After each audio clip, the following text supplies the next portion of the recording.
From Austin Film Festival, this is On Story, a look inside the creative process from today's leading writers, creators, and filmmakers. I'm your host, Barbara Morgan. This week on Story, we'll look back onto the vicious 90s crime thriller, Se7en, with its screenwriter, Andrew Kevin Walker.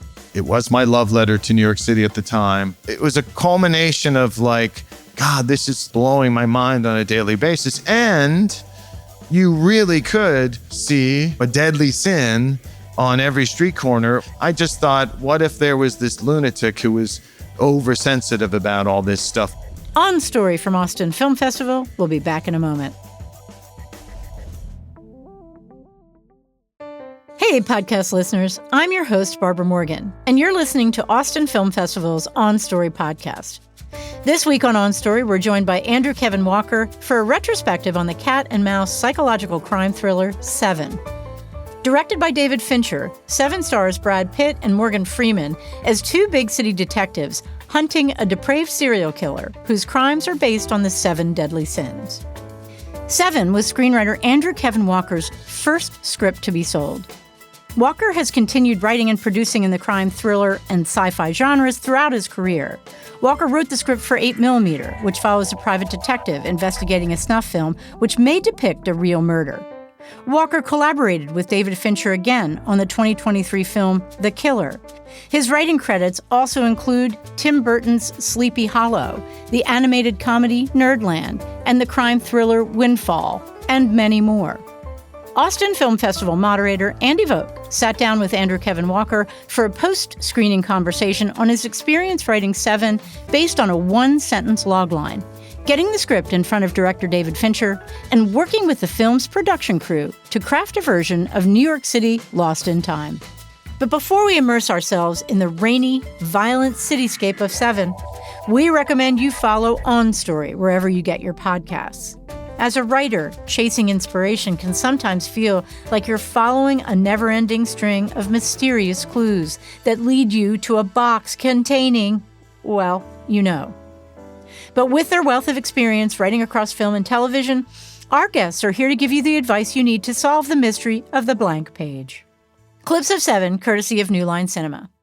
I went to your website and found your first draft of the script, and it's really interesting reading this first draft to what is on the screen, because a lot of times when I'm sure a lot of the writers here in the audience, when you're looking up a script for a film that you really admire, it's the production draft, shooting draft. It's what studios put out after they kind of submitted it for awards. So you don't get to see kind of the gestation process, the things that maybe change, the early drafts of characters. And so I'd really love to hear kind of what that was like for you in terms of, you know, having Fincher on board and working through all the kind of rewriting process, because I also saw a draft that was 30 pages longer than what your first draft was. And it just feels like there's just I wonder who wrote that. But I do feel it's like super important to be able to see scripts that are early drafts rather than just a transcription, because a transcription is just sitting and watching the movie. Seeing the intention and seeing how much it changed in the process, you know, reading the script and seeing all the funny lines in this movie are ad libs. There's one that I believe I can claim. I kind of checked it recently, and it was the dog laying dead. And I think it was in the script that John Doe said, I didn't do that. So, but yeah, the process was, I was working at Tower Records when I wrote this. It was my love letter to New York City at the time. I grew up very suburban, like near Harrisburg, Mechanicsburg, small town.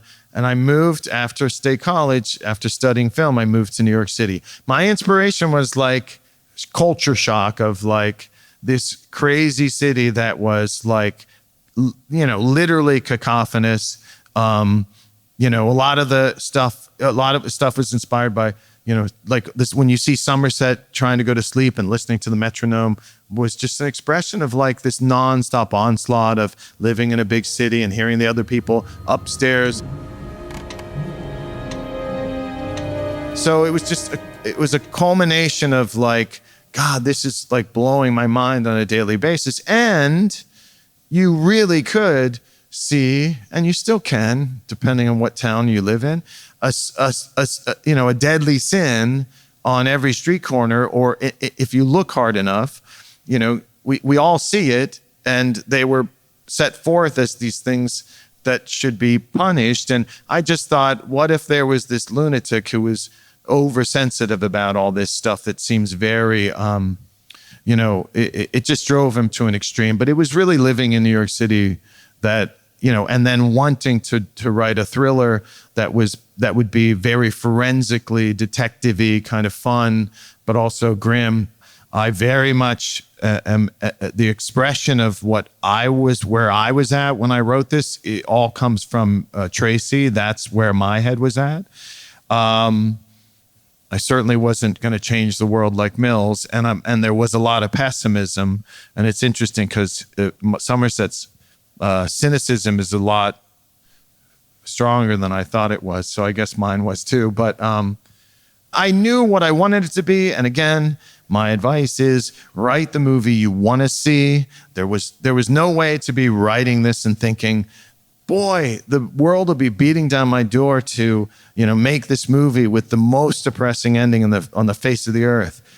But even when it wasn't bought and was just optioned for many years, it was a writing sample because it was true to what I wanted to see. So it's all those cliches that are so very true. Write what you want to see, but there was the long process where I rewrote it for another director, and I made vast changes.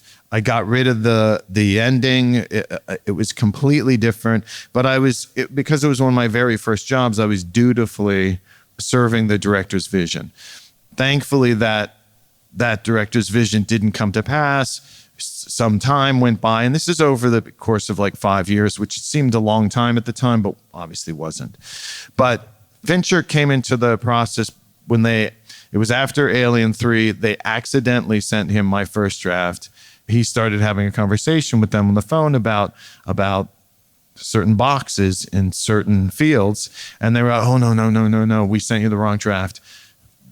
He saw the draft that I had rewritten. He came back to this one. And if not for that, I wouldn't be sitting here. I have quit so many jobs over the years because I didn't feel like the notes from whomever they were coming from, in many cases, were making something better.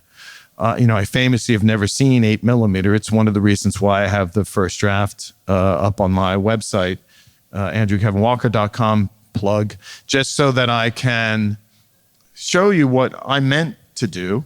Big whoop. But rewriting it and changing it was, in my opinion, ruining it at the time for that first director who was attached. But that was their vision, and I was trying to fulfill it. But if I had quit in a huff, as I have, or left and said, no harm, no foul, you guys do what you're going to do with it, I wouldn't have been the one who was there the day that Fincher came in to meet at Arnold Cobelson's office.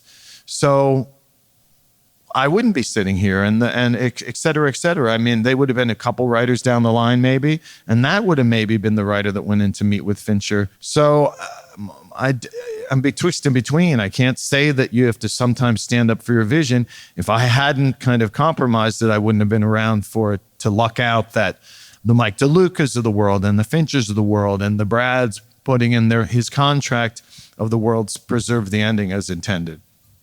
And thank God, because it is, for me personally too, it's one of the most impactful endings. I think it's, when you talk about twist endings, so many times what's in the box is what's in there, and it's the feeling that you leave an audience with. Was that always in your brain when you were outlining, when you were drafting the arc for Mills to become Wrath? You knew that's where you were building towards? Yeah, I mean, I worked for a lot of low-budget companies in New York at the time. Were cranking out a lot of stuff for the VHS market. This was back like, the time when I was in New York was like 86 to like 91. There's actually a book, I just started reading it, called The Gods of New York, that kind of covers that period with the crack epidemic and its effect on New York City, et cetera, all the stuff that you were kind of experiencing as a person living there. So I was doing exploitational kind of, ideas for lower budget companies. That's where Brainscan came from, that eventually got made, et cetera, et cetera. And I thought, 7 Deadly Sin Murders. And in the very early stage of kind of thinking about it. I was like, well, the cop, it would be cool if the cop becomes the seventh deadly sin. And all of the structural stuff started getting built around not only 3-act structure, but obviously the murders themselves and each perverse kind of imagining of the murder for each sin.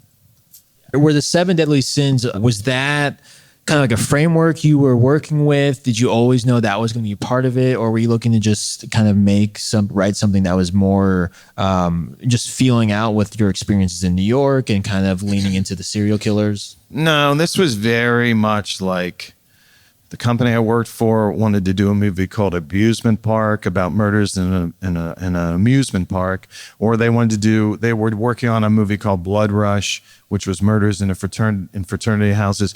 So no, from the very beginning, this was 7 deadly sin murders. Now I'm going to flesh that out, and that was the high concept kind of one sentence pitch that I told myself before I wrote it.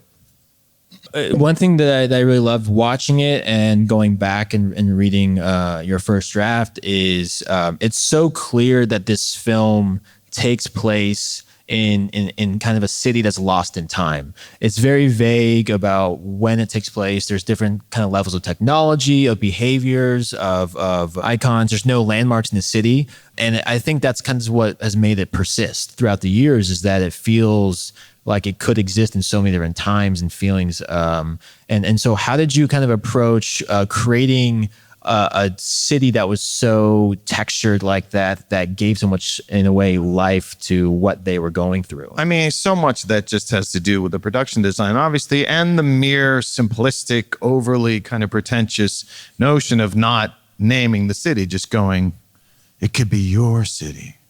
And then the nature of shooting in winter in Los Angeles, and which meant that sometimes it would be raining. So to kind of avoid losing days to rain, make it rain all the time, the entire time, except at the end when the clouds part, and then we all go marching into the wonderful ending. But no, I mean, look, the reason it feels like what an odd time is because there were still fax machines and there were still typewriters and there were still dot matrix printing. So, I mean, it definitely had a heightened look. And when I saw them very early on, like passing back and forth designs of police cars and stuff, I was like, oh, this is how they make movies, huh? They weren't just taking some police car. They had like designed them from top to bottom. So, and this was probably $35 million budget at the time. So it wasn't like, I mean, that's a much more money back then, obviously, but it wasn't like what they did on that budget was insane. And every single person, from actors to every creative person, it was top notch. And then to speak to why, it's still around, I think part of it is just that whether you like the ending or not, it's certainly a surprise. And you don't often get to go to movies where you can't figure it out. I watch it now and I think, if I knew nothing about it, would I be going, hey, where's Tracy? I mean, that's the heartbreaking tragedy of it is there's two things about it. For me, it's number one, Tracy gets mentioned a lot at the end, and she's a secondary character in a way that's just the nature of this kind of writing, like a potboiler crime drama, where the wife, after a while, leaves a message that the very busy, important husband doesn't answer, and then her absence is this almost mythological kind of thorn in his side. And then the other thing for me, just watching it again and again and again, because I've seen it many times, those tiny, tiny moments where almost everyone else would try to cut them all out. They really did fight to change the ending. They really did fight there was a certain point where they didn't want to have the scene in the bar, which I feel is so important and so speaks to, for all us screenwriters, like, one person's going this way and the other guy's going this way. And never the twain shall meet until the ending. But it's so cool that the moment is kept where before they go off, there's a little bit of humor, and a little bit of humor before a tragedy is always a great thing. Humor endears you to characters so, easily in such a visceral way, makes it the tragedy all the more tragic. But when Brad's character, Mills, is saying, he's about to say something, and Morgan's character, Somerset, looks at him and says, "What?" And then he just doesn't say it. And it I think in my mind, and what I think it is not important. What's important is what you as a viewer would watch and think it was. But I think he might have been going to say, like, "Thank you," or "I'm scared," or whatever. But it's just great that they left that moment in. It's that stuff that makes, I think, it's so heartbreaking. I mean, it really is shoving the audience's face in this. If I hadn't seen this movie and I saw it for the first time, I might be sitting there very angry with me, and I might have left already to go see, the new Knives Out. The other thing for me is, like, I'm a huge fan of Dirty Harry. I love Charles Bronson. I love when, at the end of like a Charles Bronson movie, he stands up and he shoots the, guilty man who was about to get off dead in the courtroom, and we're all supposed to be cheering. This is the exact same ending as some of those movies, but it just has a slightly different feel to it. Hopefully. You brought up a few things there that I really wanted to talk about. That scene in the bar before kind of the third act really kicks in. Mills is calling out Somerset for his apathy, and I think it's a really great twist because it shows who Mills kind of really is underneath some of the more aggressive sides of his personality. You should listen to yourself. Yeah, you say that the problem with people is that they don't care. So I don't care about people. It makes no sense. You know why? You care. You want to know? Damn right. And you're gonna make a difference. Whatever. The point is that I don't think you're quitting because you believe these things you say. I don't. I think you want to believe them because you're quitting.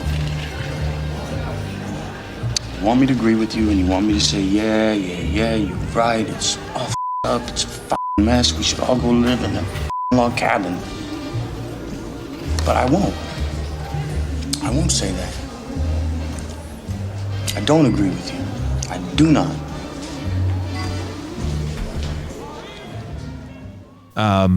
What was it like kind of like writing that scene? Because it's also such a slower moment in what is often a very like investigative procedural film. It was just me, complaining about the city and like complaining about people, pissing in the street and not caring about, quality of life and kind of embracing apathy, which, like Somerset was saying, was somewhat necessary to survive in a city that's somewhat blighted on a daily basis when you're walking down the street. And when I watch the Tracy scene, I'm really thinking about when you live in a city like that, the way that New York was struggling at that time and the way it kind of struggled in the 70s, depending on your place in the city's hierarchy of penthouses versus Andy's apartment in Queens. Sometimes you wonder, why am I here? Why are all these people here? I mean, people were there too. I was there because I wanted to, work in the film industry, and I couldn't afford a car or a ticket to LA, and I just graduated from Penn State. So I was Somerset going, you know what? Is this worth it? Somerset wants to make a difference, and then he starts to think he can't. I had a reason I was staying, but so many reasons I didn't want to stay. It was a real culture shock for me. Mills, as kind of ham-fisted as he is, his intentions are good. He wants to change the world for the better. And that was just, it's hardly subtext, but that's the subtext of every single scene that they're in, hopefully. And I love to talk about Tracy a little bit because even though she's only in a handful of scenes, she's obviously still very pivotal to this movie. She kind of represents this like innocence in this world that is lost amongst this societal decay, especially with the diner scene with her and Somerset talking about her fears of having a kid in this city. I'll get used to things. I think I wanted to talk to someone who's lived here for a long time. And, upstate, it's a completely different environment. Did David tell you that I teach 5th grade? Well, I did. He mentioned it. I've been going around, looking at schools. but the conditions here are horrible. What about private schools? I don't know. Why don't you tell me what's really bothering you, Tracy? David and I are gonna have a baby. And I think it's a very profound moment between these two characters in the way that you unravel their psychologies. Because also in the first draft, there were so many more scenes with Tracy. So when you're going through also these rewriting processes and figuring out, what scenes to keep, what moments to keep with Tracy, what was your kind of structure around that? How are you kind of making sure that she was still in the mix and being part of the conversation? It didn't really matter how much she was in the movie. As soon as she was the force that brought them back together, and in kind of a funny way where she invites Somerset over for dinner and forces them, sees that her husband needs help and forces them back together. So she drives the entire story. She's trying to save her husband's life and his mental and well-being, and so she drives the movie, and her dilemma speaks to a third kind of prong of dealing with the city. And that's the thing Fincher always said was like the best kind of movies are where good guys, bad guys, blah blah blah, whatever, where everyone has a kind of valid point that you could agree with, hopefully. So there's a moment in the car ride towards the end when the Somerset, Mills, and John Doe are having their kind of philosophical debate. Mills is preying on him kind of from a more emotional standpoint, and Somerset is just kind of biding his time, waiting to find a moment to strike, to engage more philosophically, and he does that, and it kind of catches John off guard. Who are you, John? Who are you really? What do you mean? All I mean at this stage, what harm can it do to tell us a bit about yourself? It doesn't matter who I am. Who I am means absolutely nothing. You need to stay on your left up here. So where are we heading? You'll see. We're not just going to pick up 2 more dead bodies, are we, John? That wouldn't be shocking enough. We've got newspapers to think about, yeah? Wanting people to listen, you can't just tap them on the shoulder anymore. And I think it's a really intricate scene for what is such a it's a car, it's the smallest kind of set you could be. It's all Fincher, and the actors obviously, but the dialogue though is just so precise in the way that you're able to in this moment find all 3 forces within this film are finally colliding, and you're getting this crazy moment of all this. What went into that for you? I mean, I hear you. The dialogue is one thing, but I mean, if you look at that, you could watch it 80 times and see these nuances that I still am catching up to. I mean, you really see that John Doe is afraid of Somerset a little bit and then happy when Mills picks up the emotional argument and he gets to, and Mills is doing a pretty good job of holding his own until he's reminded that he was spared. But I mean, it's dialogue, whatever. It's hopefully telling you enough about John Doe that it feels real, but I really wanted him to remain John Doe. He's named that for a reason. He chose that name, blah, blah, blah. But, the best part is like when John Doe's tearing into Mills, and Fincher added just a glance where John Doe, while he's still berating Mills, looks at Somerset's eyes in the rearview mirror because he's so happy that he's able to manipulate Mills, and he wants to see the effect it's having on Somerset. So there's so much going on there that has to do with obviously the acting, but the directing and the editing, the music and that stuff. It's insane. I mean, watching it again, like after Lust, here comes the pace. It picks up really quickly, and you, like Pride, you barely have time to kind of comprehend and absorb this horrible thing that happened to this woman.